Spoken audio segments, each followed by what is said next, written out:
అది ఇస్లామిక్ రాజ్యంగా ప్రకటించుకుని దానికి సూడో సెక్యులరిస్టులు ఏం మాట్లాడరు. అక్కడ ఉన్న హిందువులు దుర్గా పూజ చేసుకోకూడదు, వారం రోజులు వెళ్ళిపోవాలంటే ఒక్క సూడో సెక్యులరిస్టులు మాట్లాడరు, ఒక్కళ్ళు మాట్లాడరు. ఒక్క సూడో సెక్యులరిస్ట్ వాదులు ఒక్క నోరు మెదపరు. ఎందుకంటే నోరెత్తకూడదు, నోటికి తాళాలు వేయడానికి చట్టాలు ఉన్నాయి. మనం చెప్పామనుకోండి, మనం మాట్లాడకూడదు, మన నోట్లు లాక్ చేయడానికి తాళాలు ఉన్నాయి, చట్టాలని. మౌనంగా పళ్ళ బిగున బాధని భారతీయుడు, సగటు భారతీయుడు అణుచుకుంటా భరించాలి. దీనికి కారణాలు అనేకం.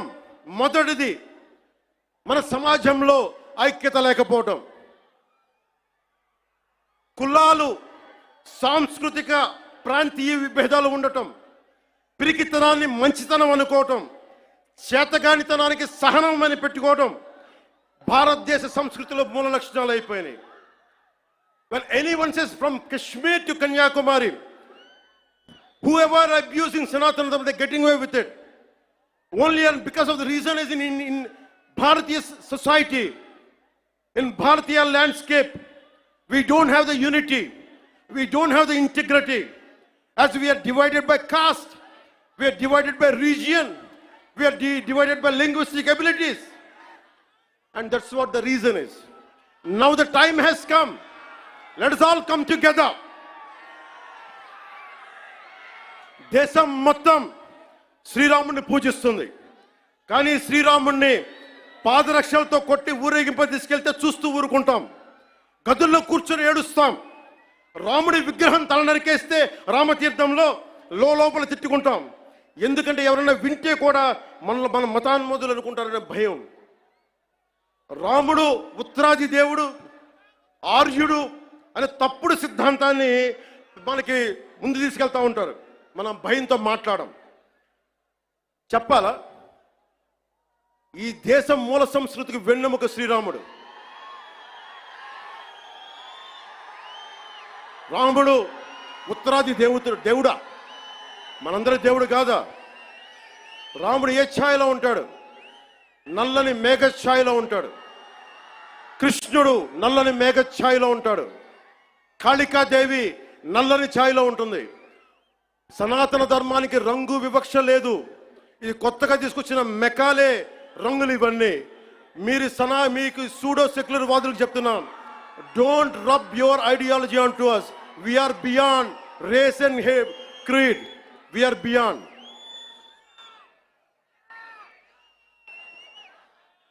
இங்க நிறைய தமிழ் பேர் இருக்காங்களா? தமிழ்ல சொல்றேன். தமிழ்நாடு ஒரு நாயக்கர் சொல்றாங்க, சனாதன தர்மம் கம்ப்ளீட் ஒரு வைரஸ் மாதிரி, அது எங்க நாச பண்ணணும் சொல்றாங்க. இது ஞாபகம் வச்சுக்கோங்க. Whoever said this, let me tell you, sir, you cannot wipe out Sanatana Dharma. I will tell you why. By the end of my speech, I will tell you why you cannot wipe out Sanatana Dharma.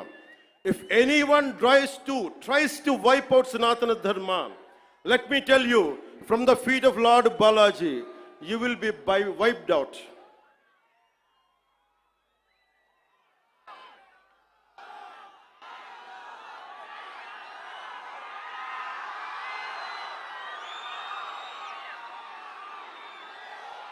తప్పులు జరుగుతూ ఉంటే మనకి పిరికితనం ఆవహించేసింది.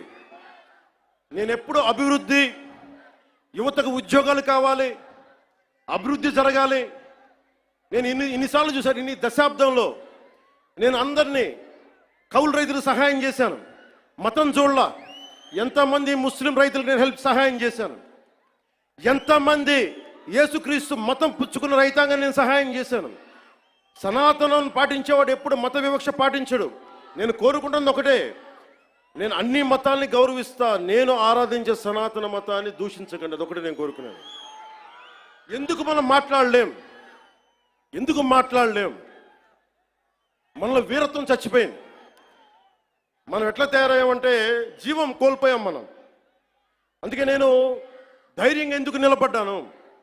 151 ఎమ్మెల్యేలు ఉండి 23 మంది ఎంపీలు ఉంటే అంతమంది కలిసి నన్ను ఒక్కడినే తెలంగాణ బోర్డర్లో ఆపేస్తే ఎందుకు వచ్చాం బయటికి? ధైర్యం, వీరత్వం. తప్పు జరుగుతున్నప్పుడు ఎప్పుడు ఎలుగెత్తి చెప్పాలి. మీకు అన్యాయం జరుగుద్ది, అందుకనే వచ్చాము ఈ రోజున. మీరు నిలబడ్డారు. ధైర్యం లేని చోట, వీరత్వం లేని చోట మొత్తం పోద్ది. ధైర్యే సాహస లక్ష్మి అంట. ధైర్యం ఉన్న చోట ఐశ్వర్యం ఉంటుంది, ధైర్యం లేని చోట అన్నీ పోతాయి. అందుకే నాకు ఇష్టమైన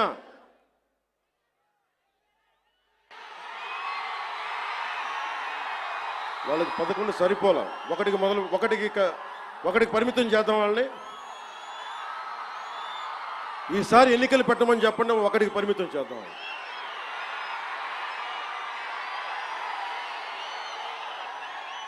నాకు ఇష్టమైన కవి శేషేంద్రతో పాటు నాకు ఇష్టమైన హిందీ కవి, హిందీ రాష్ట్ర కవి శ్రీ రామ్ధారి సింగ్ దినకర్. ఆయన రాసిన పరశురాంకి ప్రతీక్ష చాలాసార్లు చదువుకొని గుండెల్లో ధైర్యం నింపుకునేవాడు. చైనాకి మన దేశానికి యుద్ధం వచ్చినప్పుడు మీరు సైనికుల్ని బలి చేశారు, సరిగ్గా చేయలేదన్న వేదనతోటి పరశురాంకి ప్రతీక్ష రాశారు.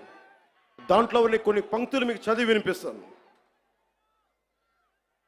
वीरता जहां पर नहीं पुण्य का क्षय है, वीरता जहां पर नहीं स्वार्थ की जय है. ధైర్యం లేని చోట మంచి విలువలు క్షీణిస్తాయి, నశిస్తాయి.